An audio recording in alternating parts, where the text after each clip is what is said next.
Many of our tenants have been facing increasing rent pressures at levels that we have never seen here in the city of Kingston. And we know that there are a couple of factors that have gone into that.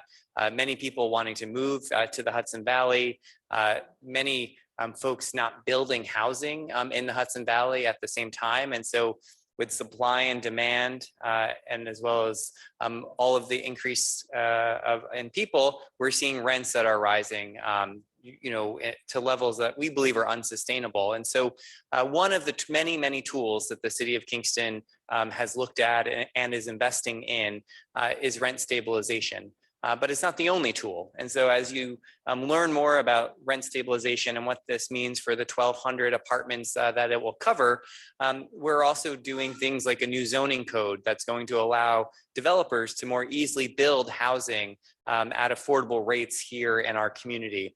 We're going to be hopefully adopting a code that will also allow new housing units to be built in our neighborhoods so that we can have more density and things like accessory dwelling units, which are little cottages that could be in your backyard for your seniors, your parents that they could live in, or for folks who want to get their college kid out of the house to be able to have their own space to be able to live in, but still close enough to home. We need to also be able to make sure that short-term rentals aren't taking up all of our really important apartments that people need to live in year round. We're doing all of that to the best of our ability.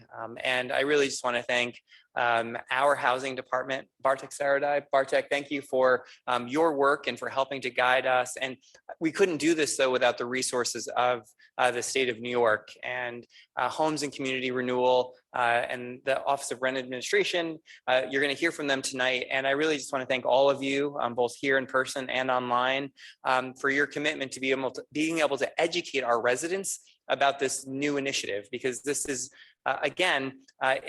we just finished a session for our landlords and our building owners. This is not going to be easy for them either. There is a lot of work, a lot of paperwork, and a lot of communication that has to happen between building owners and managers and tenants. And we feel as though if everyone is informed of all of the rules and regulations for both parties, it will be easier for all of us as we move through this. And again, as you'll hear tonight, the state is here to help us. Bartek on our team and our city administration is here to help you get through this process. And so with that, I think I'm turning it over to Woody. So Woody, thank you again. You've really been a huge asset to our team, and on behalf of the city, we just want to thank you. So. All right.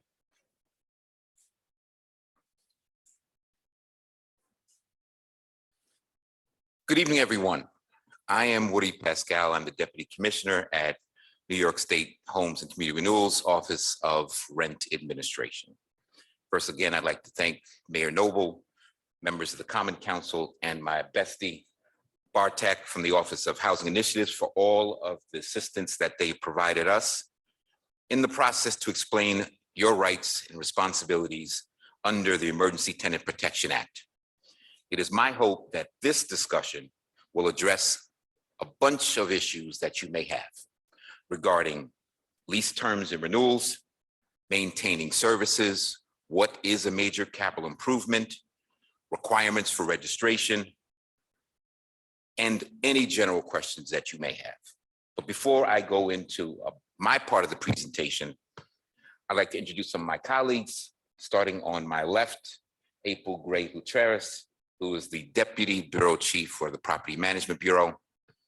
On her left, Anthony Titano, who is the Assistant Commissioner for the Property Management Bureau. On screen is Timothy Carlos, the Director of Rent Registration, and Peter Stecker, the Director of Compliance and Enforcement. Is that there? Okay, so we'll just go.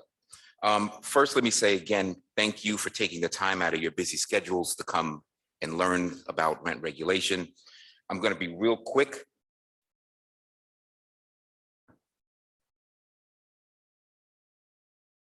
Basically,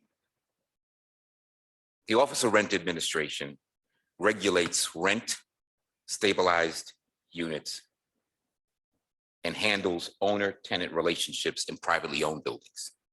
I call it in the old days, it was New York City and its surrounding counties, Nassau, Rockland, Westchester, and now we are here in lovely, beautiful Ulster County, Kingston. It's actually my first time here, so I'm very excited. I'm going to look at some trees. I hear you got beautiful foliage, so I'm going to do that and have some fun. So we regulate over 46,000 buildings, just a shade under 1 million apartments. We require owners to file apartment registration forms with us each year. We have a database with tenant names, owner information, addresses, rents, and lease information. You're going to hear over and over today how we operate, which is very much like a court. An individual may file a complaint with us on our forms and attach evidence. We open a case, then we serve it on the opposing party, which would be the owner. The owner gets time to respond, and we use all of that evidence and all of the facts of the case to make a decision, which we call an order. An order is just that. We're ordering you to do this, we're ordering you to do that, or this is what we've ordered in terms of an increase, blah, blah, blah. One of the unique things about our orders are they can be appealed, which again, we're going to get into that a little bit further. But one of the other important aspects of what we do is rent registration information is private. So Ms. Gray Guterres lives in apartment 1A, and you want to know what her rent is. We're not going to give you that information. The law is clear. You have to be a tenant rep, an owner, or an owner rep. So only the owner of your building and the tenant in that apartment have access to that information. So we are broken up into 4 bureaus. I'm going to do a piece of one of the bureaus. The Rent Information Bureau is our direct public engagement office. That is the office you contact if you want to know about the status of your case, what things you may want to file. We have 800 number. It's 833-499-0343. It answers about 2,000 phone calls per month. We have 6 various offices. 5 are in New York City and 1 is in Westchester County and White Plains. We have an email box that handles about 1,500 emails per month. And I'm going to now turn it over. We have a records access unit, which responds to various issues. If you want to know get a copy of a case file, or you want to know if you are registered or not, you can contact them. Now I'm going to turn it over to Timothy Carlos. So Tim, you can talk about registration and what that means to these tenants that are here. Thank you, Woody. Thank you very much. And thank you everyone for having me. My name is Tim Carlos. I oversee the rent registration unit at ATR Office of Rent Administration. Okay. And we just spoke with the landlords, letting them know what is it that they're required to do, right? Every year, they need to produce information to us so that we have a recorded history for your apartments. And that first year begins with a special date. The date that the building became rent stabilized and subject to ETPA in Kingston.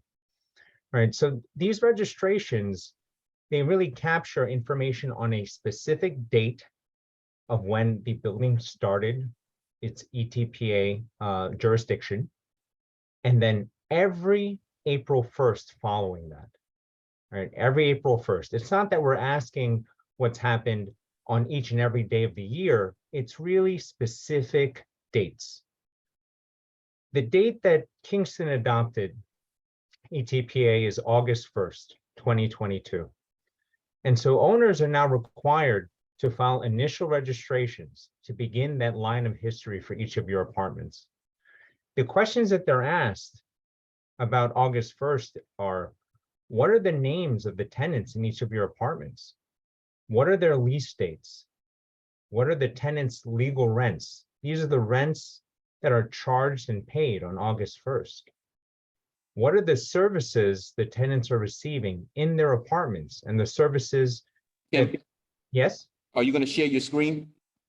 No, I wasn't going to share my screen because of the audio problems we had last time, Woody. Let's okay? try to share the screen. Okay, You've given them a lot of information, but I want them to be able to see some of it. sure. All right, Thank let's you. try. Let's try.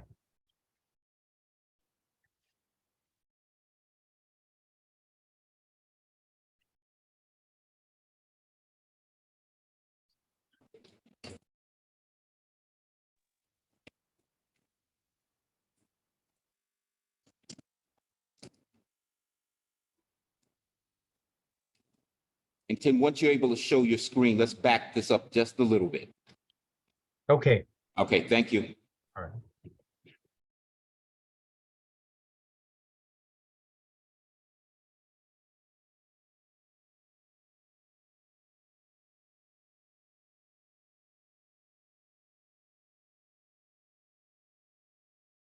Can you all tell me if you can see a PowerPoint that says agenda?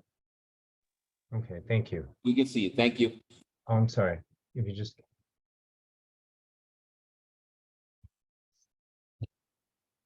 Okay, so as I was saying before, we had provided information to owners about their obligation to file registrations so that there's a recorded history for each of your apartments. Right, you'll be able to see from the beginning, from the very beginning of when these buildings became subject to, to this law, what the tenants were, what their rents were, etc. And this is the process that the owners are required to follow. They file what's called an initial registration, right? That's done on paper forms and will be mailed or hand delivered to our Queens office. And then after that, starting on April 1st, they'll be filing annual registrations online. Okay, and for each and every year, they are required to let us know information about the apartments in their building for April 1st. As I mentioned earlier, the Kingston effective date adopting this law is August 1st, 2022. And so the key pieces of information we're asking for this date are: what are the tenants' names? What are their lease dates? Their legal rents, which are the rents that are charged and paid, right, on that date. The services that they received in their apartments and the services available to them building-wide, such as an elevator. The statuses of their apartments, which should all be subject to ETPA, and the total number of rent-stabilized ETPA units, which should equal the total number of units in the building. Okay, it's with this information that they're able to complete this paperwork on pieces of paper, either typed or written with ink. And it's with that apartment form that they've submitted to us, they are then required to then send you, the tenant, a copy of your apartment registration form, right, via certified mail, right? And so this is something that you can expect. The deadline for them to file this initial registration is October 31st, 2022. And so it's around that time that you may expect to see a certified mailing, right, containing your apartment registration form.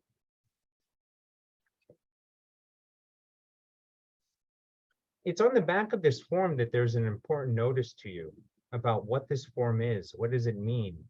What sort of options do you have to learn more? And what sort of options do you have about the information that you're seeing, right, registered for your apartment, right? It's possible that you might see something incorrect about the information on the form. Okay, and so please take special note of the page 2 of that apartment form that you received.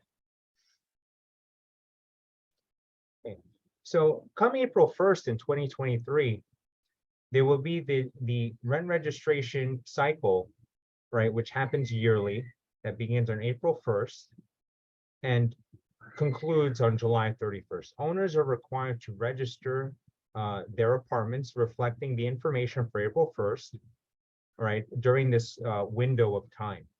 So again, it's during this time period that you're going to expect to receive a copy of an annual registration for your apartment. But this is something that will look a bit different. It will look as if generated by a computer system because it is something that is done online by owners. Okay. And so sorry. The resources and assistance that I have to offer are to those owners who need support in completing this process. But you know, you are able to visit our website and take a look so that you can better understand what it is that you'll be seeing once you receive those apartment forms. But there is a website for you to visit, just in general, for you to learn more about what it is that that you are entitled to as tenants, right? And what are your rights? And that website is hcr.ny.gov/tenants. Okay, Woody, that's what I have. Great, thank you, Tim. So in a nutshell, Tim, stay right there. Back up two slides. Sure. One more. Okay. One more. Oh, 3 slides. Sorry. Okay. Important date. August 1st is the effective date. Important information. Your name, lease dates, rent charge, what services are in the building, elevator, heat, hot water, apartment status, total number of apartments. Next page. Filing deadline for owners is 10/31. So somewhere, hopefully, in the middle of November, you will get what he mentioned, a tenant copy of the initial apartment registration via certified mail. Not regular mail, has to be certified. Now, Tim, if there is a question for tenant, says, hey, the owner didn't put down the services he provides for my apartment, what are they supposed to do? If there is a question about their registration form, I think it's advisable that they contact their landlord about a possible mistaken, entry made by the owner. That is something that they can explore with their owner about the information. That is actually something that the rent registration unit has advised tenants who have contacted us, that owners have the ability to amend. They have the right to fix mistakes. They might even accidentally write the wrong name. It's a lot of paperwork, and they might put in the wrong information. But at the end of the day, I believe, and please correct me if I'm wrong, if there is a question about something erroneous on the registration, is it a complaint form, Woody? Right? Is it an overcharge complaint form about a mistaken wrong registration? I don't know. So it's a service-related issue, but we're going to get into that because I'm going to turn it over to. Thank you, Tim. Appreciate you. Thank you. We're going to turn it over to Assistant Commissioner. Thank you, Woody.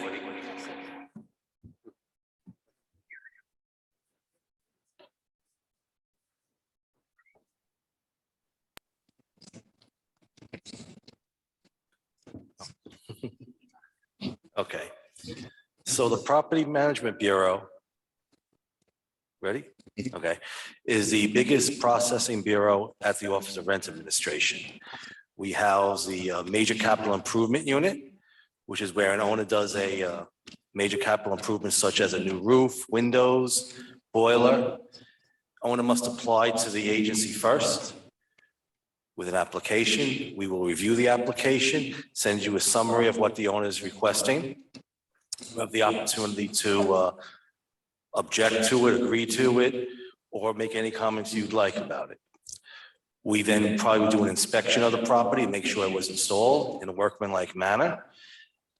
We check all the invoices, all the checks, any approvals that were needed.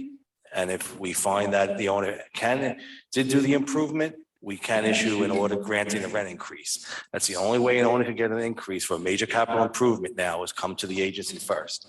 And we have tenant participation in the process. We also house the services unit. That's if there's something that's wrong in your apartment or outside your apartment. So common things that we'll see services is the refrigerator doesn't work, there's a leak somewhere, the floors are cracked, you have a trip hazard, things like that. outside the apartment. It could be an elevator, it could be an amenity that you have, a playground perhaps, or janitorial services outside, things like that. Again, and the process is you file an application with us. The application is served on the owner for comment. At that point, unless the owner says, you're right, I'm not providing services, we then send an inspector to your apartment. We make an appointment, we'll tell you when we're coming. The owner's also notified that we're coming. And then when we get the report back, we'll issue an order saying, yes, there is a decrease in service, or no, there isn't.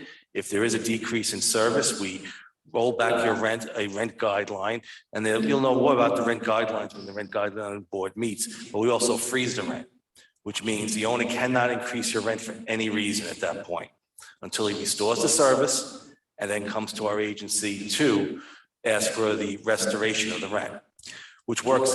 At that point, the owner would file the application and we serve it on the tenant. The tenant has the opportunity to respond.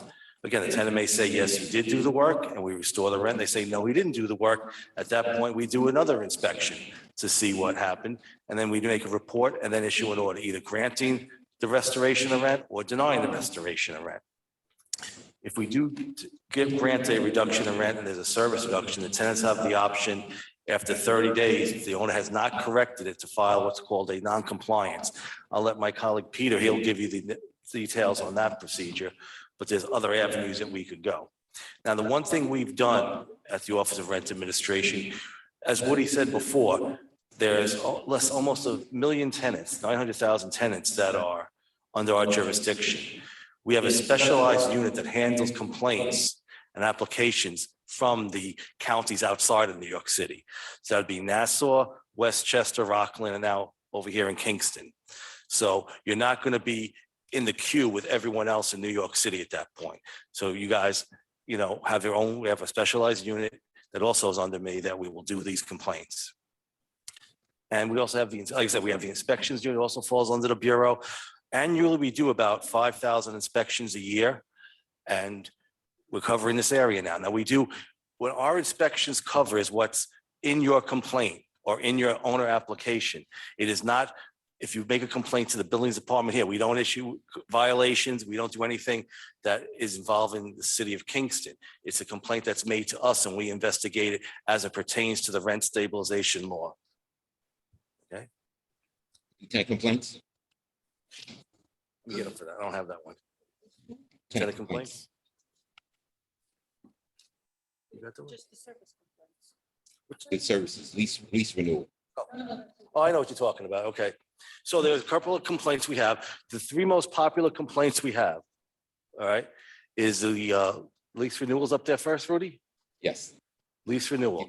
So as a tenant, you're entitled to a renewal of your lease as long as you pay your rent. If you don't pay your rent, the owner has to go to court to evict you, okay? You have a right to a renewal. The lease terms is 1 or 2 years. The percentage increase is set by the Rent Guidelines Board, okay? If you don't get a lease, and the procedure here is a little bit different than New York City, 90 to 100 days before your lease expires, the owner is supposed to notify you and give you a copy of the lease by certified mail, okay? Or electronically. Yes, the new law was passed that you get electronically, but you have to opt into it. That's your option to opt into it. You're not forced into doing that. You could then say he's changed the terms of the lease, or this, whatever, he didn't give me the lease, he didn't give me a copy. After you sign a lease, he has 60 days to give you the copy back. If you don't get it, you can make a complaint to our agency and we can look into the matter. The best way to do it, we have a website. It's rent.hcr.ny.gov, and you'll find the application there about a lease violation. File it that way. It comes in quicker. We do it a lot. It's much quicker than sending the paper to our offices in Jamaica. What's next on there, Woody? Overcharge. Your rent as of August 1st is going to be reported to us. At some point, the Rent Guideline Board is going to meet, okay? And they're going to have what's called a look back period. We don't know what the look back period is. That's up to the Rent Guidelines Board. What that will do is, if an owner tried to or increased your rent, say July 1st, and again, let's say they make the look back period January 1st of this year. Any increases that happen before that, we could look into, because the guidelines board will set a fair market rent percentage, saying the rent plus this percentage will be your new rent. So we could look into that. If they set a 4-month look back period and he raised your rent 5 months ago, we cannot look into that. But you'll have the opportunity when the rent guideline boards make their decision to file a complaint. If you get your registration and you say, hey, the owner listed $1,000, I'm only paying $900, you have an ability to file what is a rent overcharge complaint here that says, well, again, first we encourage you to talk to the owner about it, because it could be just an error on the form. But if you can't have a conclusion, you could file a complaint with us online and we'd investigate this complaint. And the third thing we have is the services complaint. Those, like I said, those are the issues in your apartment. Best way, online, it's quick, it's easy, and it comes right in. Once we get it, the owner, if you previously notified the owner and you have proof that you mailed him a letter and told him all the conditions there, the owner has 20 days to respond. If you didn't do that, that's fine, but then the owner has 60 days to respond to the application. And either way, like I said, unless there's an agreement that he is not providing the service, we will come out and review it. And that's tenant complaints.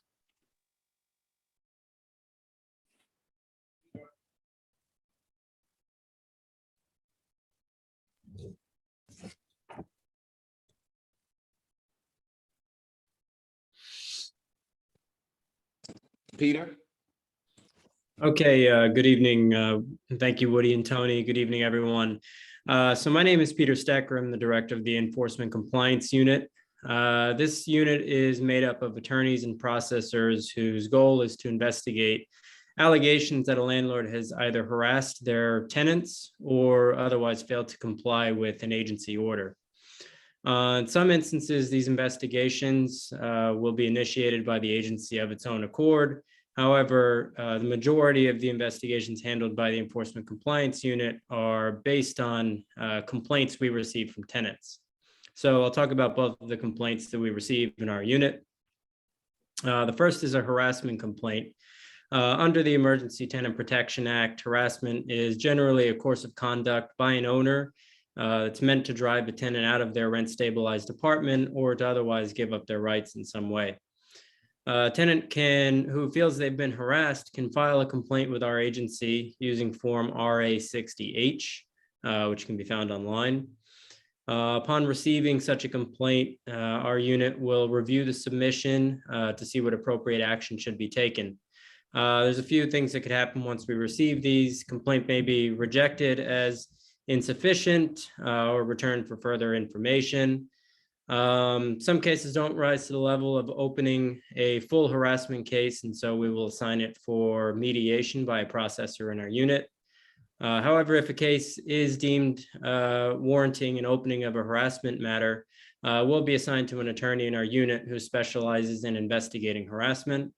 The owner will be given an opportunity to respond to the harassment complaint, and then once the time period for the response elapses, the attorney will then investigate the matter. This will be investigated in many ways, the most important of which is by holding a conference with the parties. And this conference will be an opportunity for the agency to investigate the harassment complaint, as well as to try to mediate a resolution between the parties.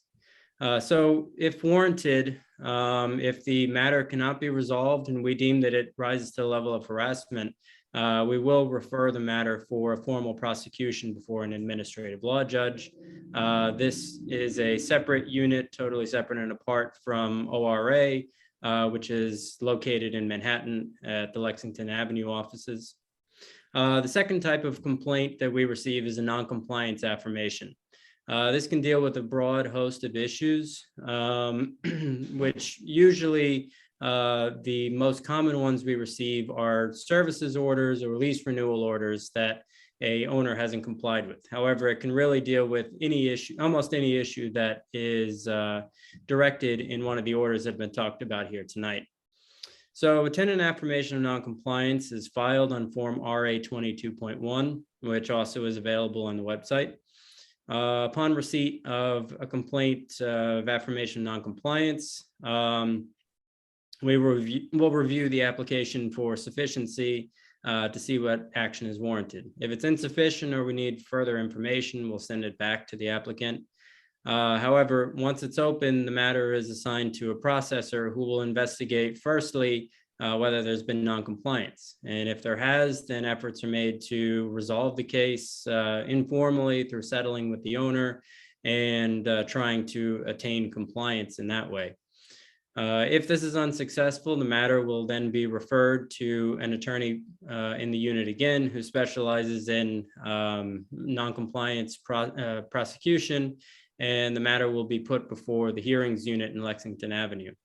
So just very quickly, with regards to these matters that have been referred, they go before an administrative law judge. And there's two parts of the proceeding. One is the agency will seek to impose a fine as set forth in the Emergency Tenant Protection Act. And also our main goal in all these proceedings is to achieve full compliance so that the tenant is receiving the services and all the protections that they're guaranteed by the Emergency Tenant Protection Act. So with that being said, that's all I have for my presentation.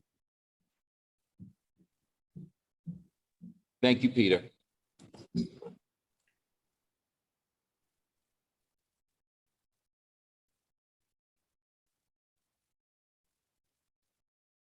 Good evening.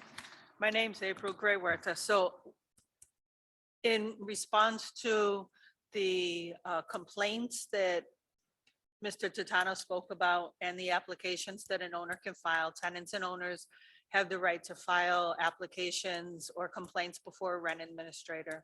Determination is made by the rent administrator. And if either of the parties feels as though that decision wasn't made correctly, they're entitled to file what is called a petition for administrative review. Our attorneys take the cases, they review them, they send the information to the opposing party. So if it was filed by a tenant, the tenant's complaint application is filed to the owner. And if it's an owner filed petition, it's sent to the tenant. The attorneys will look at both submissions and make a determination whether or not the rent administrator made a correct determination. That order is signed by the deputy commissioner. And if either of the parties is still disappointed or feels as though the order was incorrect, they can file an Article 78 proceeding in front of their local Supreme Court, which here would be Ulster County Supreme Court, within a 60-day period of the date on the rent administrator's order for a determination by the court whether or not the agency has made a proper decision based on the record that has been presented before us. Star. Well, a lot of the star information was already shared by Mr. Titano, but the two other things that weren't shared, other than the fair market rent appeal, which, you know, it will be a look back period from the rent guidelines board. The tenants will be able to file what's called a fair market rent appeal if, based on what the guideline board does, the tenants believe that there was an unfair increase in their rent.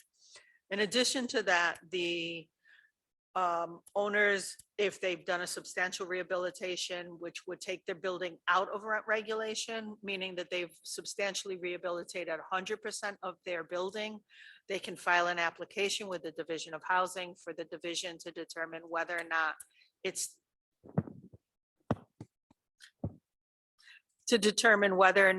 subject to rent regulation or if it comes out from under rent regulation. And if an owner wants to demolish a building that's subject to rent regulation, there'd also be required to file an application to the Division of Housing to determine whether or not the owner would be allowed to demolish a building. And in that case, there's usually a stipend payment that needs to be made to the tenants who are still in occupancy for those units. And I think the part that you didn't hear because of the microphone was the fair market rent appeals. So the guideline board will set a fair market rent appeal look back period, and tenants will be able to file fair market rent appeal applications and or overcharge complaints with the Division of Housing to determine whether or not their rents are legally regulated and at the right amount under guideline increases, which will also be set by the guideline board. Kingston Rent Guideline Board, what that means for them. So, What their job is. yep, the Kingston Rent Guideline Board is 9 members, 2 members representing tenants, 2 members representing owners, and 5 members representing the public. The responsibility of the Guideline Board for this initial term will be to set a fair market rent appeal look back period. In addition to that, annually, they will set a rent guideline. The rent guideline is a 1 or 2 year, for a 1 or 2 year lease. The leases are either 1 or 2 years at the option of the tenant. So every time you renew a lease, the renewal period is determined by the tenant, whether they want a 1 year or 2 year lease. The Guidelines Board job is to set a guideline for each of those two periods of time. They don't have anything to do with any of the other information that we've shared with you tonight. Literally, they will set the fair market rent appeal information. They will take, they will do public hearings and take testimony from owners and tenants as far as what both sides think that the rent should be. In Westchester, Rockland, Nassau, we also have members of the public come in and testify also. And the increases they set will be for any leases that become effective between October 1st of the year they set the guideline and the following year, September 30th. And they will set that guideline by July 1st of the year. Everything I'm saying does not apply to this year because Kingston opted in a little later than that. So they will set a guideline that will be effective at the time that the guideline is set, hopefully in the next 60 days. So there's been a lot of information that you've been forced to hear. It's a lot. So I'm going to try to summarize it in like 3 or 4 minutes. So here's what we know.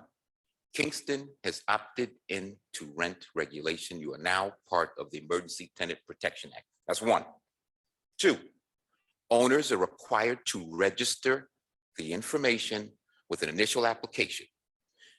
The start date for that initial application when you opted in is August 1st. Owners have until October 31st to register. After they register, you are going to get something from them, certified mail, which will be the initial registration that verifies that your unit is part of rent regulation. Now, Tony talked about the Property Management Bureau. He told you about if you have a complaint, your toilet is busted, you got no gas, your windows are broken, you got no heat, call Tony. He and his inspectors will be available. They'll engage the owner so that we ensure that you get your services restored as quickly as possible, recognizing that it is a 2-part system where we have to engage the owner, allow the owner time to mitigate the issue, and also tell the owner that a complaint has been filed. Tony also talked about inspections where his 16 or so people go out and we're ready. We're looking forward to coming up here. I told you I'm coming back soon, I think, for the next 60 days or so. I'll be back. It'll be chilly. I think there'll still be some fall foliage I'll be able to look at. It'll be very nice. I'm looking forward to that. Peter talked about enforcement and compliance. The objective is always to ensure that the owner complies with the law. But in addition, sometimes the owner and the tenant are kind of talking at each other and not talking to each other. And as y'all are talking to each other, Peter and his team has a small group that deal with mediation. Hopefully we don't have to go the other way where we have to use judges from the other side in Manhattan. Now, there's also an aspect of it when we issue an order. We issue an order, the owner has not complied with the directives that we set forward. And that's another piece of Peter's unit, which deals with compliance, where we can now issue a fine to the owner because he has not complied with our directive. And April talked about fair market rent appeals and our Kingston Rent Guideline Board. Bottom line, the board's responsibility is to set a fair market rent appeal with a look back period which they will determine. But in addition to that, they are the ones who are going to say, on a 1-year lease, it's 1%. On a 2-year lease, it's 3%. They'll have to decide that information based on data that we give them. Everyone got that? I did that in less than 5 minutes, right? So the last piece of this before we start doing question and answers is Rent Connect. A couple of years back, we started this online portal for tenants and owners. So tenants and owners complete a variety of applications: lease issues, overcharge complaints, defective conditions, owner registration. You'll also be able to file inquiries regarding MCI cases online. Gives you easy access to some of the information that we have. It's a wonderful portal. It's what is it? rent.hcr.ny.gov. So got time, feel free to look at it. Feel free to use it. It is available. So you can skip that. Yep. So that concludes our presentation. This is our 800 number, 833-499-0343. We're going to leave this up here. So now we're going to take some questions from any and all of you. Yes, in the back. Yes, sir. What differentiate? What differentiates someone from filing a complaint with DHCR as opposed to Kingston's building safety code enforcement? Nothing. We have 2 sets of different laws. So they've got their, I'll call it building code law, and we've got rent stabilization. You can file with both of us. And Tony, you can go into, because the outcomes could be different because I don't know if they issue violations. The violations, the local department, they issue violations while we issue rent reductions, and we can freeze your rent. They don't touch your rent, we do.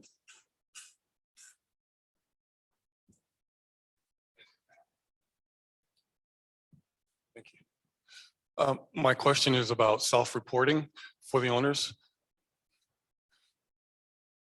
Are they, other than the MCI, I heard that piece, right?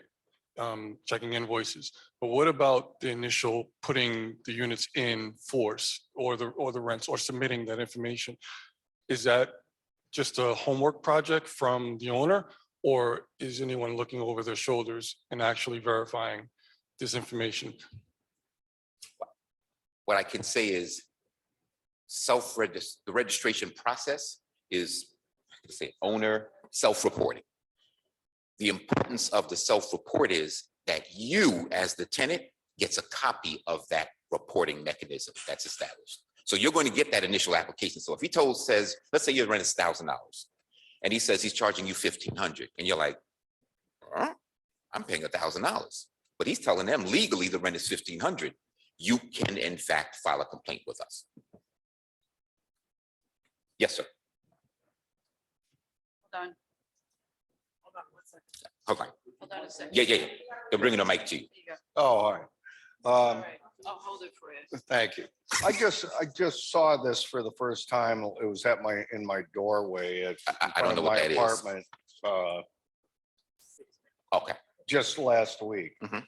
And I renewed my lease on September 1st, and they increased my rent by 8%. According to this, they weren't allowed to increase my rent. Is that correct? Correct. Your rent should have been frozen as of August 1st. I can't hear you. Your rent should have been frozen as of August 1st. Did they know about this? Your owner, yes. Yet they increased my rent. You'll have. We're a landlord to raise rent in violation of that freeze. Roll it back. Issue Who- and roll it back to the tenant and give them the money back. Who tells the landlord that they need to do? Oh, they're going to be told to do that. I can tell you that right now. Do you suggest we contact our landlord and say you weren't allowed to Correct. raise my rent? And Yes. The first thing you should always do is contact your landlord, okay? Because he may not have known it. Look, this is new to everyone here. that's what I'm You wondering. know, so let's not, it doesn't have to be that it was done on purpose. Contact him first. If he doesn't want to do it first, I would also wait for the rent guideline board to see what guideline they put out there. If they put out an 8% guideline increase, that would be appropriate then, you see? If it's less than that and the landlord does not want to reduce rent, that's when you file a rent overcharge complaint with us. At that point, we look at it, and if we determine that he willfully overcharged you, you get the overcharge plus 3 times that amount too. And good evening, everyone. This is Andrew Darcy. I hope you can hear I would wait till the guidelines set, so you know. Yeah. And again, I would always contact the owner because, again, this is new for everyone. I would and You gotta rather give them the resolve it opportunity that to way, yeah. at least, adapt to the new laws. Okay, thank you very much. Hey, Andrew, go ahead. Oh, yeah, great. Thanks. And thanks everybody for having me here. I'm Andrew Darcy. I am a tenants attorney based in New York City with an organization called Mobilization for Justice. And I just want to thank Woody and his team for that really excellent presentation. Also just wanted to chime in on the last 2 questions. I would say also regarding the self-reporting mechanism, some of our experiences in New York City, which granted is a very different environment from Kingston, but just looking forward in the future, I would just recommend to all tenants, if you're moving to a building, it's also important, years down the line to request a rent registration history when you do move, just to give you some information about what, either A, if you are regulated under the ETPA, and also what sorts of registrations your landlord has been filing. It's good to see what's been recorded there, just in case there are any anomalies, whether good faith mistakes or not. So I think that's just an important thing to keep in mind, really looking to the future. And just for the gentleman who raised the question about the 8% increase, I just tend to agree also. It's important first to sort of just reach out and make a record. I think my mind is unfortunately always in a litigation mode because I deal with so many tenants who are in landlord-tenant litigation due to the nature of my job. And I just think that it's critical to create a clear and concise paper trail where you have documented that you have become aware of your rights under the law. And again, maybe assume honest mistake and just say, I don't think you were permitted to do this. You want to put them on notice, though, if you are going to continue paying your frozen rent as of August, so that you don't run into a problem where perhaps he starts accusing you of not paying the rent that you agreed to in your lease. You probably want to document the reason why you're paying not the new 8% increased rent, but the rent that you had been paying. That could potentially help you resolve or head off some disputes that may come if you don't do something like that. Did everybody hear that?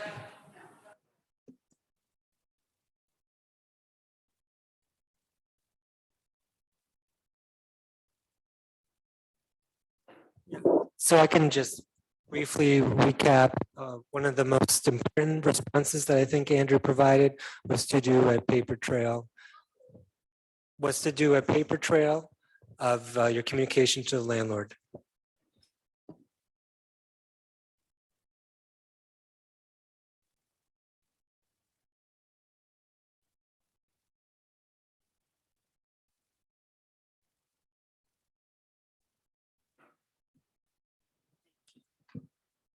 So am I understanding that they cannot raise the rents until the guidelines have come out? Because my lease is up in November and they're telling me, pay the new amount, pick a 1 year, 2 year, we're going to charge you 5% for 2 years.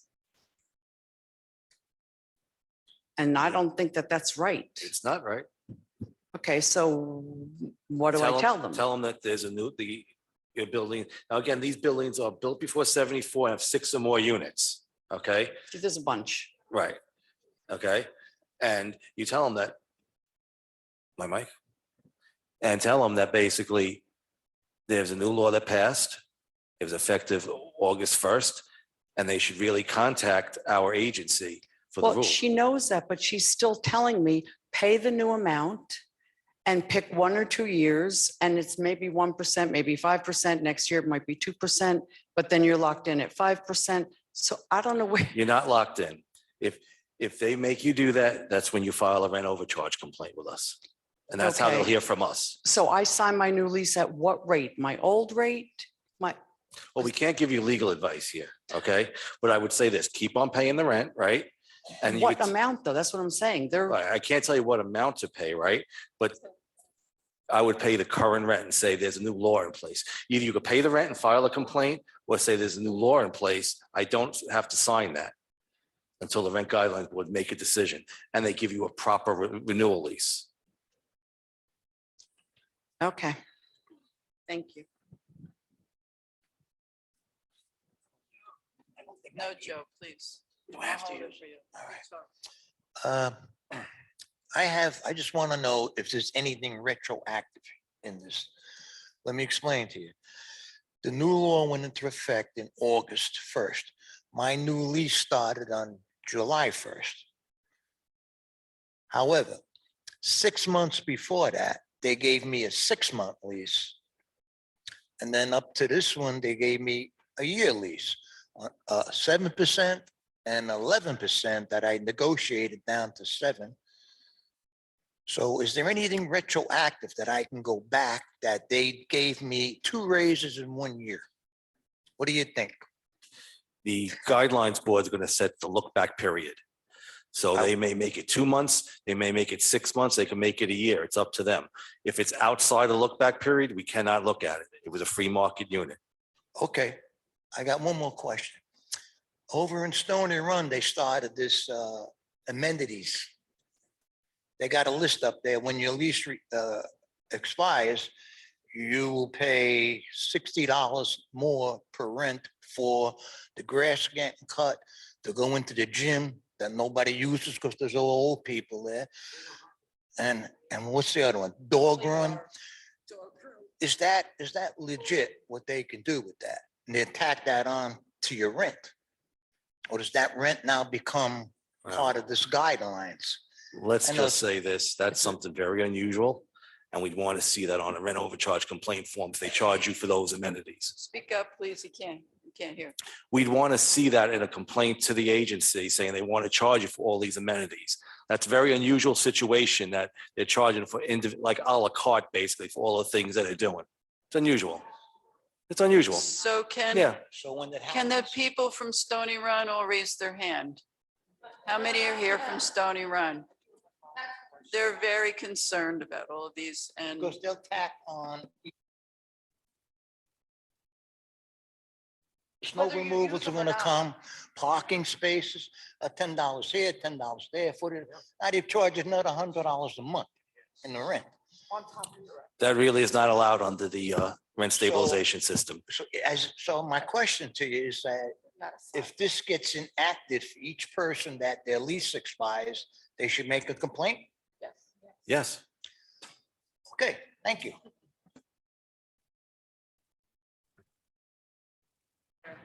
They also told me that they're going to charge, like if your refrigerator breaks and they put a new one in, they're going to charge you every month for a new refrigerator. So I don't live in Stony Run, but so I'm going to pay for refrigerator in perpetuity. I'm better No. off going to buy a refrigerator. No, you don't have to pay. The owner is required to give you a working refrigerator if yours breaks, right? She says we're going to be renting them from them, so they'll charge us like $3. No. You have to give your written consent for that increase. And you agree to this refrigerator and you're it's a formula. I think it's 1/68 of the amount. Depends on the size of the building. But they have to tell you what the increase would be and only you could agree to it. If you don't agree to it, they can't charge you. Okay. But they have to give you a working refrigerator. They have to give you working But appliances. they said all big appliances, they're going to charge if they break. Now they're going to charge us extra in your lease. No. No. Yeah. If an appliance in your apartment, which is provided by the owner. So I know that in some areas, refrigerators and stoves are not provided. They are in mine. It's a Okay. complex. If it's provided, they're required to repair it or replace it. Without charging you extra every month. They can repair it without charging you. If they replace it and you agree to it being replaced by a new appliance, they are entitled to obtain a rent increase based on a fraction of the cost of that appliance. For how long? A refrigerator costs what? I don't know, $300, $400, $500. So if you live there for a long The time. last you're time gonna- I looked, replacing mine was going to cost me $1,500. Yes. And that's Yeah. legal? Only Well, I if own you my agree house, so to the yeah. If you increase. You don't And have know to what? agree to the They'll increase. just bring you, they have to give you a working refrigerator. Okay. It doesn't have to be a new one. They may have one that's refurbished, or they may take one out of a different apartment that's vacant and give that to you. And I'm not sure if folks can hear me, but just to jump in on that, I think it is important. Okay. Hey, Andrew, you could speak if you could just be, speak slowly and loudly, please. Sure. Yeah, I'm not sure if it's a problem with my mic. Can you hear me okay? Yes. Okay, yeah. I just to piggyback off what was just said, I think it is critical to Too fast. Slowly, Andrew. If I hold the microphone up, oh, sorry. You gotta pull that mic back. Turn it off. sorry, am I doing okay? Just being, I want to make sure that people distinguish between the what's called the warranty of habitability and improvements in an apartment. Just like some of the folks from HCR said, the landlord in every lease throughout the state, there is an implied warranty of habitability. So if there is a repair that needs to be made to something that was there when you moved in, and something that is part and parcel of ensuring that you have a safe and habitable apartment, the landlord can't extort you into paying to fix things that are wrong with the apartment. And so it's important to distinguish between that and improvements that the landlord is making to the apartment, again, that you agree to. So just make sure that you're not taken advantage of, and that if things are not functioning as they should be, you are not obligated to pay the landlord to make what he or she is required to do under the law. And it's important to distinguish that from improvements that are voluntarily being made in your apartment to make it better, make it more modern. Again, a key distinction between repairs and improvements. So hold on. I'm gonna jump in. There's one part that needs to be added into this. Bottom line is, if you want that new fridge, you got to sign off on it. If you want it. Now, if it breaks, the owner is responsible to give you that fridge. No ifs, no ands, no buts. However, correct.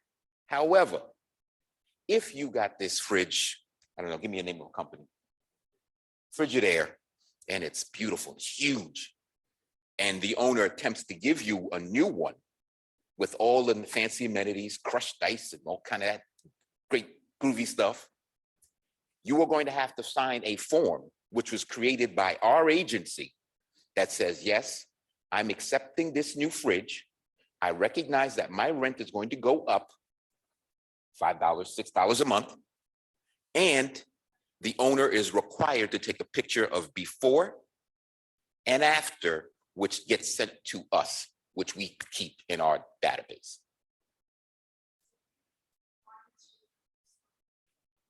Correct. That's part of the law, yes. If you don't sign a form saying you want consenting to a new appliance, the owner is still required to replace it. He's not required to replace it with something new. He's required to replace it with something that works. You can get it can be refurbished. It could be from somewhere else. He's not required to give you a brand new appliance at no expense to the owner. If he does, great, that's fine. But for the, right, that's definitely, but he is entitled to a percentage of the cost on a monthly basis of replacing an appliance. My name is Marcy Kovac. I'm from Legal Services of the Hudson Valley. Similar work to Andrew. Yeah, the law was actually just changed in 2019. It used to be in perpetuity. You'd have to pay it in perpetuity, it was part of your rent. Now, I mean, it sounds ridiculous, but it is 30 years. Yeah, I'm not, I get it. That's, it used to be perpetuity, and now they made it 30 years, the legislature. So I can't, They have to give you a working appliance. Okay, they could give you a new, you have to agree to the rent increase. If you don't agree to the rent increase, he can't increase your rent. That's it. He'll give you a new one, say, I can't charge you for it. That's fine too. No one's gonna turn that down, you know? Maybe we can move this offline and get some more questions in, but this is an important conversation, but maybe you can check in. Is that for me? Hi, so my issue is no lease. I haven't had a lease since 2020. And in July, they sent me one dated 2021, which I refused to sign. I think I'm on the same property. And when there's a problem with communication between the landlord and the property manager, you can't get in touch with the landlord. One day they're in Brooklyn, the next day they're in Jersey, and the property manager, I just went in there for a parking permit, and again, is putting pressure on me to sign this thing for 2020. So, I mean, it's to my advantage because they haven't raised my rent, but I'm in limbo. Like, I'm not going to them for this, so should I just wait? And nothing comes certified. They just paste everything on the door. So I don't know if that would be any penalty or anything like that, but what should I do with this lease? I mean, I'm not going to go down there and ask them for a lease. I'm just paying my rent on time with my old. And that's what you should continue doing, paying your rent. I mean, that's where it goes. The owner has to give you that advance notice. He can't backdate it like that. So. See, there was a couple of us, like I'm talking 14, 20 tenants. I don't know if you were involved that didn't have leases. It's Dutch Village. 500 Washington. So like I said, I'm not going to go down there and ask for a new lease, but if they send me something that has the increase, does that go with the guideline? Is that how that works? Yes. Okay. Basically, if you don't get a renewal lease, he can't increase your rent. All right. Well, thank you. So Stony Run has about 260 units and Dutch Village is about 160 units. So there's a lot of.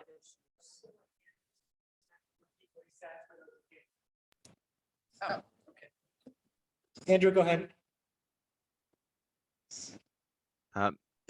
Thanks. Yeah, I just wanted also to point out to folks, because I know that this, and can you hear me okay? Yes. Okay. Just speak slowly. Sure.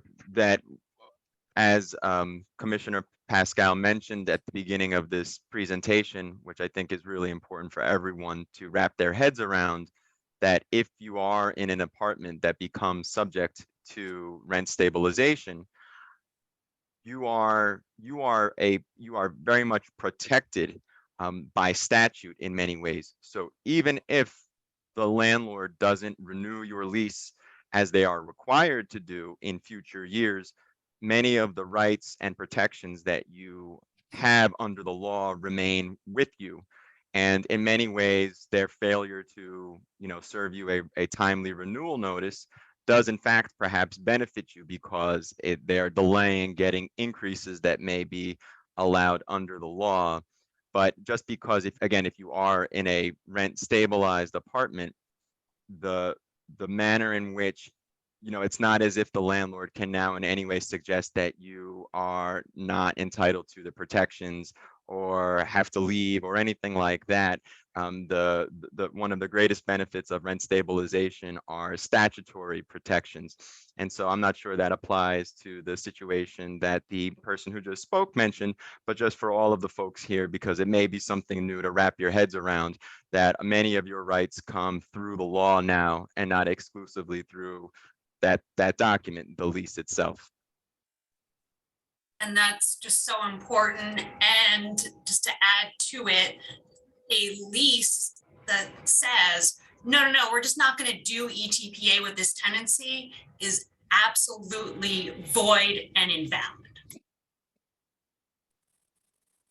Our text going to be. So for those that didn't hear in the room, excuse me. Basically what Andrew said is that just even if you don't have a lease, or even if what's in your lease is illegal under ETPA, it doesn't matter because you have certain statutory rights under ETPA.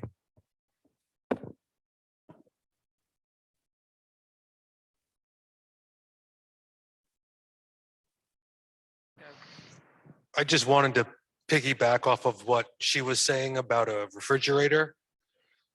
What can she do to enforce the landlord to repair the refrigerator if the property manager acts as a gatekeeper and won't act, short of filing a complaint? Is there You have anything? to file a complaint. You have to file a complaint with us so we can move on it.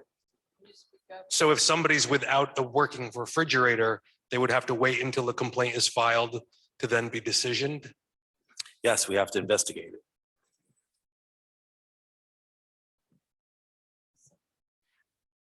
Will there be social workers or some sort of department that can assist tenants who are having a hard time navigating how to file these complaints, how to go against their landlord? Other than this phone number, is there someone that they can go sit down with, even if it's a couple times a month that you host something? I think you hit it on the nose there. We are planning additional legal resources in-house that could help tenants and owners, if need be, navigate this process. I think that's very important. Will there be enforcement for property managers to actually be licensed? Because as of the New York State law, a property manager or one who calls himself such has to have a broker's license, which there are plenty that don't in this area, which I think that should maybe be looked at, that the people who are representing these landlords aren't privy to the law because they don't even understand what they need to know legally, and there's no recourse against them because they don't have a license that could be fined or taken away. That's actually the Department of State, New York State Department of State, that has to handle that. Mhm.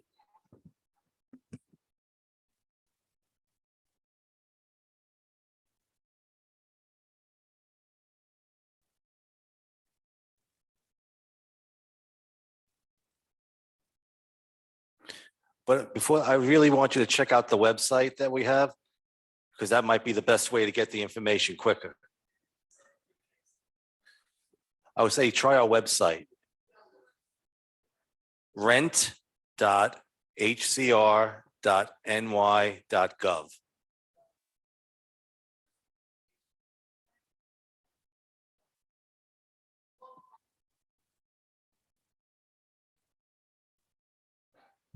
They're scheduled to have their first initial meeting tomorrow night here at 6:30. That'll be just a generic meeting, and then from there, they'll schedule other meetings to figure out when they're gonna do it. Right. So the look back is at 6:30 tomorrow No, no. night? No, That's their initial meeting. initial meeting. To bring them together, Okay. and then they'll set meetings and figure out how they're gonna do. And is anybody else allowed to that, or is it just? It's an open meeting. It's open meeting. Yep. Okay, thank you. The board, yes, they get to meet, yes. Just one thing, there's another tenant meeting in person only at the Kingston Library. What time? Thursday at 6 o'clock. If you have any friends or neighbors, there is another one, so please tell them and they can ask some more questions. I'm trying to understand why the landlords aren't being fined now. They know they're not supposed to be increasing rents, and they are. And for us to get our money back, I have to file a complaint, I have to file a form, but the landlord's getting away with it. They shouldn't be doing it. Why aren't they fined? Well, you know that they're doing it, but if there's not a complaint filed to the state doesn't know that they're doing it. That's why you need to file the complaint to the agency. The complaint to the agency will get, an order which will require them to return the money to you. If it's found to be a willful overcharge, like they did it, they knew it, and they shouldn't have done it. You sent them a letter and told them, hey, by the way, as of August 1st, this shouldn't be my increase. And they ignore that, then some sort of proof like that, you would probably also get treble damages on top of the money that's owed to you. Yeah. But the state wouldn't know, right now there's like 25 people here. We wouldn't know whose lease was at what time, if they had a lease, whether it complied with the law of being a 1 or a 2 year lease. whether or not the last increase was a legitimate increase.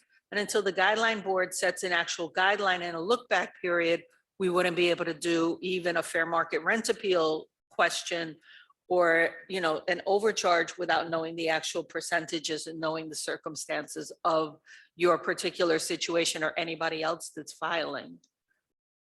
Okay. Hold on, we have a few people raising their hands, so let's give them.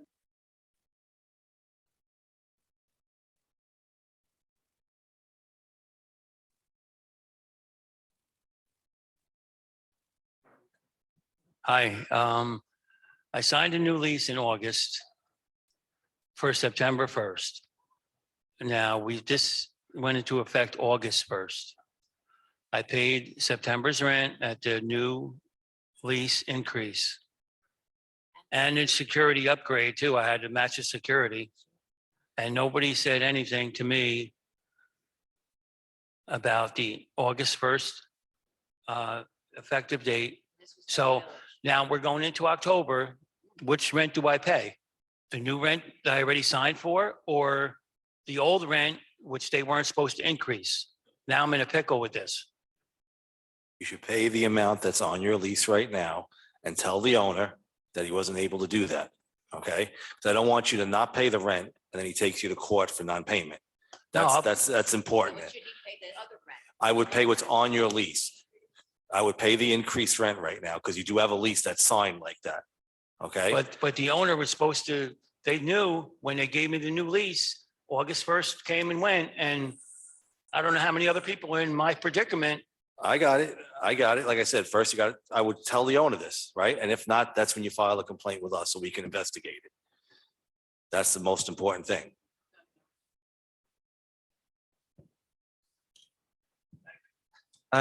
It sounds to me like there are several people in one group of apartments that are having a similar set of experiences. It also sounds to me like your advice is each individual tenant should file a complaint. At some point, does the state do we're getting a bunch of complaints from this building, maybe we should check on all of the units in the entire development, or is there no sort of affirmative investigation by the state? Yes, there have been situations where the Office of Rent Administration has opened its own cases on its own initiative.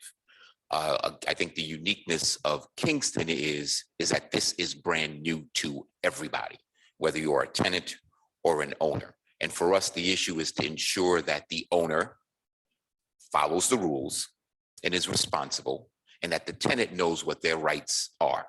So that's what we're trying to make sure, because the objective again is to ensure that people can live in safe, decent housing and not be gouged. And that's what we're hearing over and over again. The owner got a letter from you, presumably, describing their responsibilities under the law. And they're going to get another one, and that'll be the last one. Okay. And they can be fined. Okay, go ahead. All right, Andrew, if you want to go. Everybody, please listen. Andrew? Yep, jumping in. And if anybody's having trouble hearing me, just shout. I just wanted also to let folks know that in certain circumstances, and I hope you all do get connected with good legal services, you also have the right to, if you feel as if the landlord is willfully overcharging you or engaging in other acts that are deceptive or improper, you do have the right to file a complaint in a court of law. You do not necessarily always have to go through DHCR. It's a very useful process to go through DHCR, but there may be certain circumstances, especially if you do get connected with counsel, when you may make the decision that going to court is a possibility. And to that point, for rent overcharges, the law does have a provision that would potentially permit tenants who file successful overcharge cases against their landlords to have any attorney's fees paid for by the landlord. So I just wanted to make that clear too, because some people are describing situations that could be good faith mistakes, but there could also be buildings in Kingston where landlords are trying to en masse avoid these regulations because they are aware what it could do to their bottom line. And in situations like that, a group of tenants may potentially want to get together, form a tenants association, share information, reach out to legal services of Hudson Valley or other organizations that may serve your area, or maybe even see if there is a private attorney that might be able to assist. I'm not suggesting that that's what happened here. Again, fully appreciating that these are new rules and regulations. I just want to make clear that that is an option, and many of the almost all of the cases I deal with that are either overcharge related or repair related do go through the court process. That might be unique to New York City, but I did just want to make sure that folks in the audience were aware that that is an option.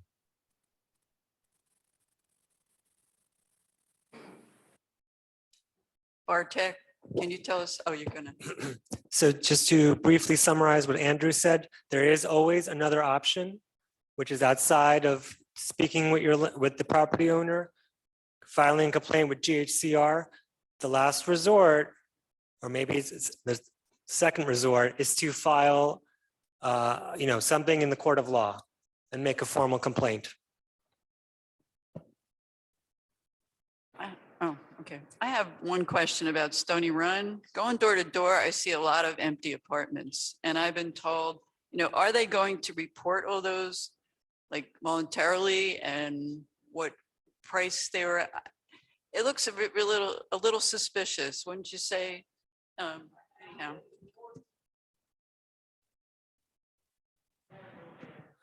Right. On the back of your question, Building 22 recently had Con Edison shut off gas, water, and electric. And the owner, well, actually, it was closer to 2 weeks. Okay. Meanwhile, people had to leave. There were residents, including an elderly tenant, who actually was so afraid because in that same moment, she actually was given a lease renewal that was just out of this world. Okay, so she was forced out. Okay, so yes, that's Building 22. There's only like 3 people in there.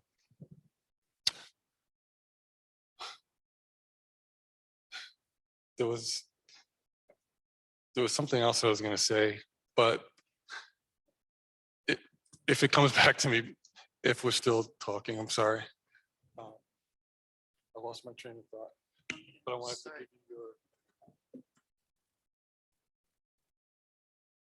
So if it's voluntary that when they register apartments, if they have a lot of vacant ones, does this make any sense? It's just, how do you know they're reporting correctly? Do you go around or?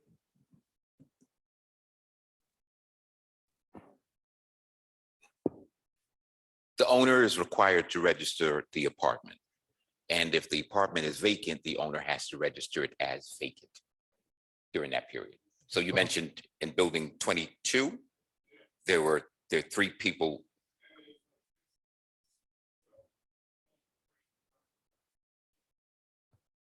But you also said that they're no longer there. There's no gas and water. Well, the Intrepid 3 still remain. They came back.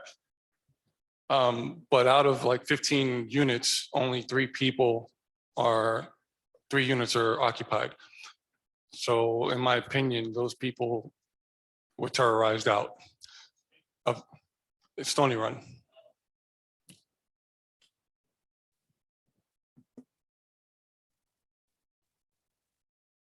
Oh, Woody, this is Tim Carlos. Stony Run has management companies. And every time you talk to the people in the office, you receive contradicting information. So I asked them if I could have an owner's name and phone number. I'd like to speak directly to an owner because I'm confused. I don't know what to believe anymore. I was told that I couldn't talk to the owner. As a tenant, don't I have a right to speak to an owner?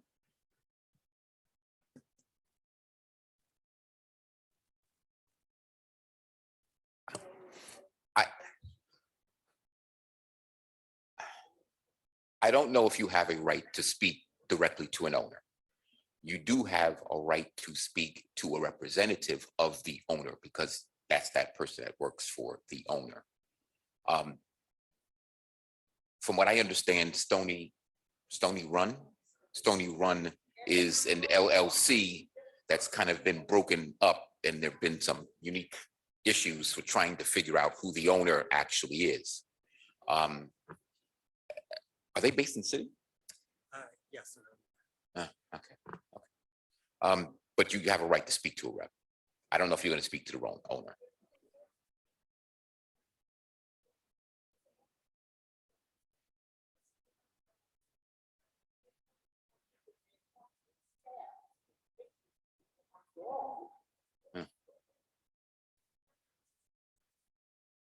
Woody,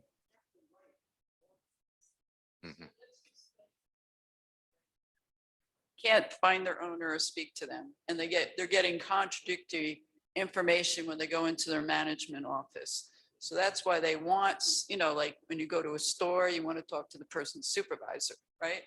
But you can't.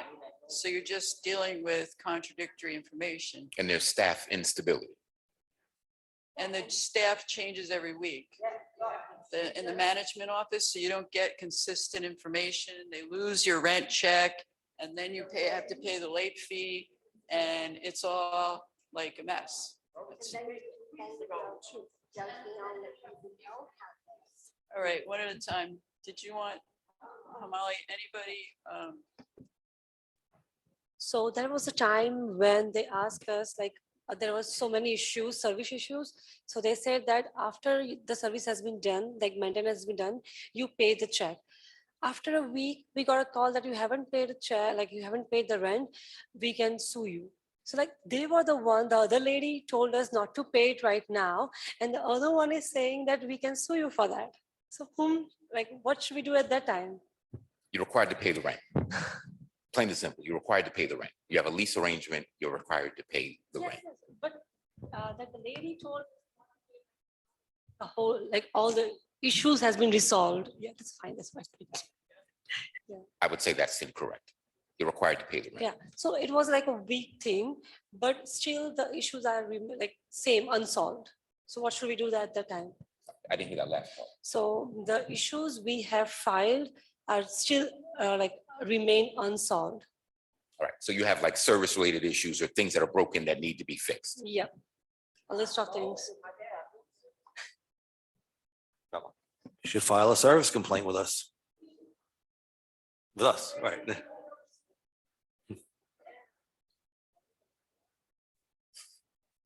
Go online for our forms, please. That's the best way to do it. It'll also be the quickest turnaround if you do it online. The forms are available online. Deputy Commissioner, am I to understand that your office, your agency does not know who the owners of Stony Run are? No, I've heard from other tenants that there's been instability with the owners and management, and this has been ongoing back and forth. They're going to have to register. We're going to know the information. Okay. Somewhere, I don't know, beginning of July, I picked up a news story, and well, anyway, the current owner of Stony Run actually bought the property portfolio, more than one property in the city, okay, around January of 21. And apparently soon after that, met in this chamber, I guess. This is, I'm reading the report because it referred to a report from January, February, or something like that of 21, all right? and they named the owners. They actually showed up, and they actually stated, oh, well, I don't know if it was a charge or that was levied against it, that, you know, we hear that the rents are being increased, you know, X amount, and the assurances were, oh, well, it's averaging 5%. Okay. Meanwhile, they were actually, because I talked to a lot of different people that shared information. Meanwhile, there were more like 11 to like 18, some about 18. That's the highest that I've heard. Okay, and so percent.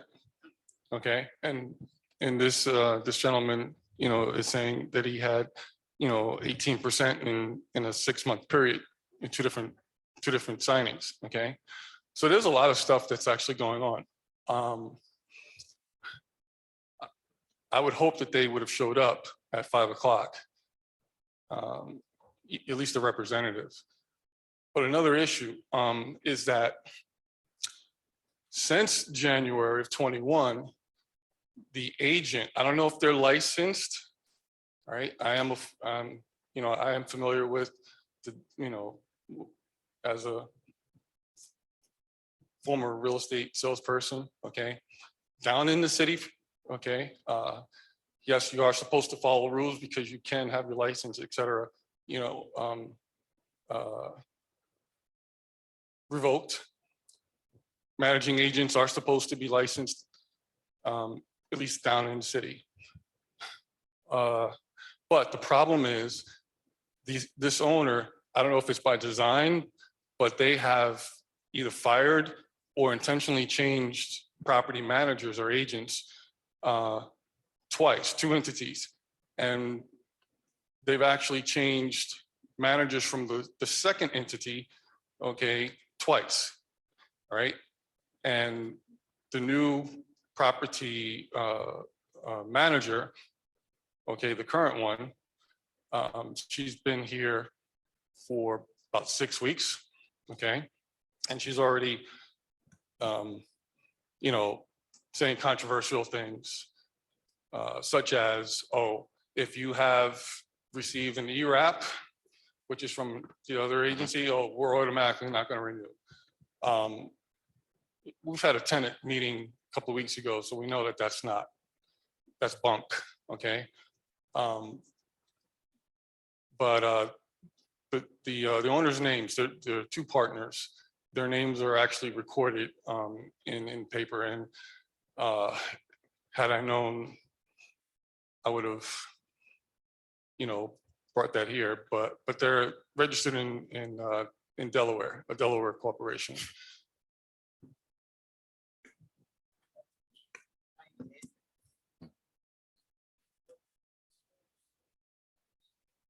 That this place needs investigation because the owners criteria to hire a property manager, and they only own this place like about 2.5 years. I think we're on the 6th or 7th property manager. Their criteria is when they interview them, can you say no?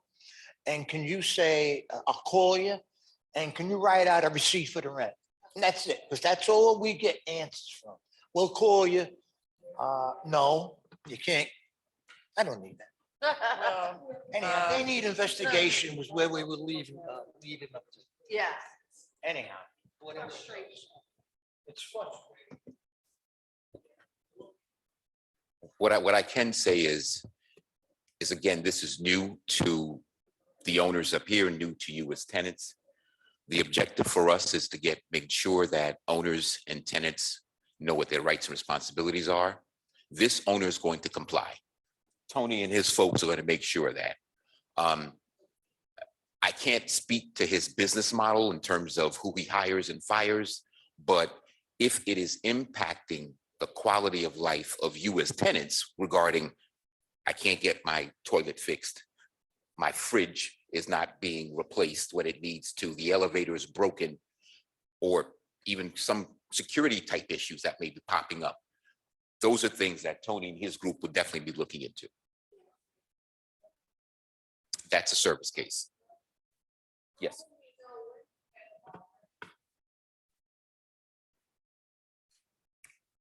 Let's say you got an increase. Let's say you get an increase. Let's say you get an increase.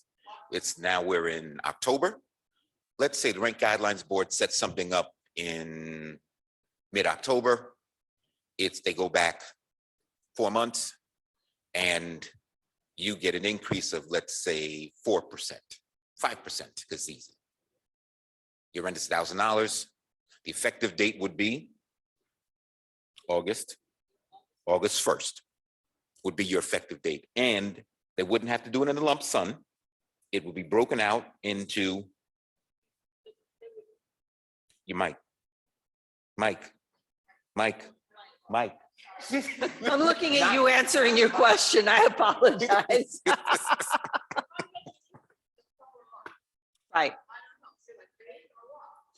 The Guidelines Board will meet. They will set a guideline increase. Tomorrow night, they'll set their next meeting. They're meeting tomorrow night.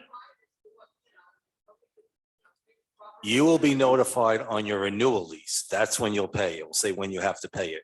Even if the guideline board sets an increase, it goes by what your renewal lease is. Okay, so if you have to renew your lease, say in December, you'll have the percent, that's when you pay the increase. Yes. If you have a lease that's due at that point. and they give you- It should have been established, right? Correct. And- And you and would you- only pay an increase that's set by what the Guidelines Board has done. So if you get a lease renewal that says 30% and the Guideline Board has set a 5% increase, you send it back to the owner and you just say, the Guideline Board set a 5% increase. This is what I'm gonna pay. That's it. But how would I know that? There's a gentleman in the back who was glad to take everybody else's names. There's various news organizations here. I promise you, they will all know at some point or another. It will be published. It will be published on our website. It'll be published on Kingston's website. I'm sure Spectrum will carry the news. The Daily Freedman will tell you what your increase is. And you can always just call the 800 number that was here or go on the rent, the website, and it will list what the increases are, what the approved increases are. What about past, 2 years ago, we had 30% at one time before all this was ineffective? So Unfortunately, anything that happened before August 1st of this year then it's and done. or whatever look back You period is can't make a done. complaint about anything before No. that. Nope.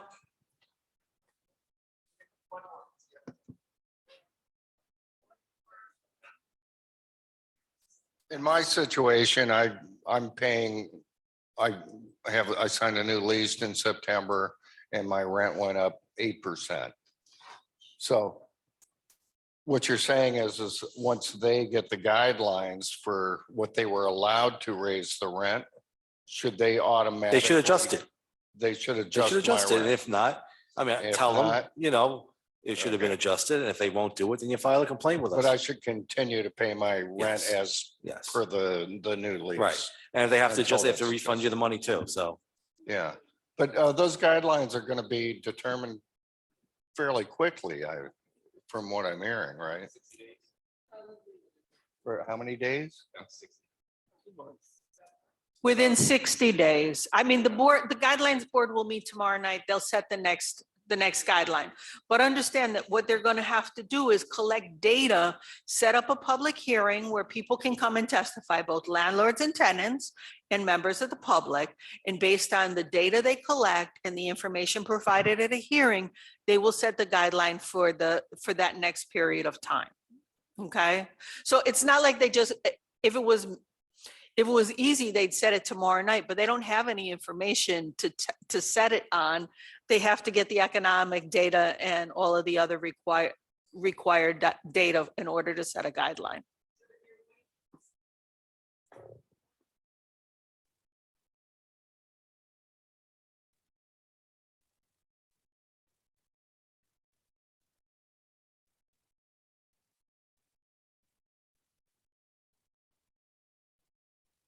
I wouldn't sign it. They have to give you, it has to be on our form now. See, everything has changed now. Pay your old amount. if they have sent you a lease right now, a lease renewal, if the lease renewal they have sent you right now after August 1st is not a rent stabilization lease, you send it back to them with a note that says, as of August 1st of this year, Kingston has adopted rent regulation. Please forward me a regulation lease, like a lease that is subject to rent regulation, rent stabilized lease. They know what it is.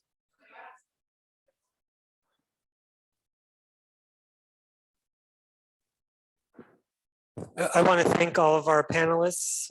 Thank you all for coming out tonight.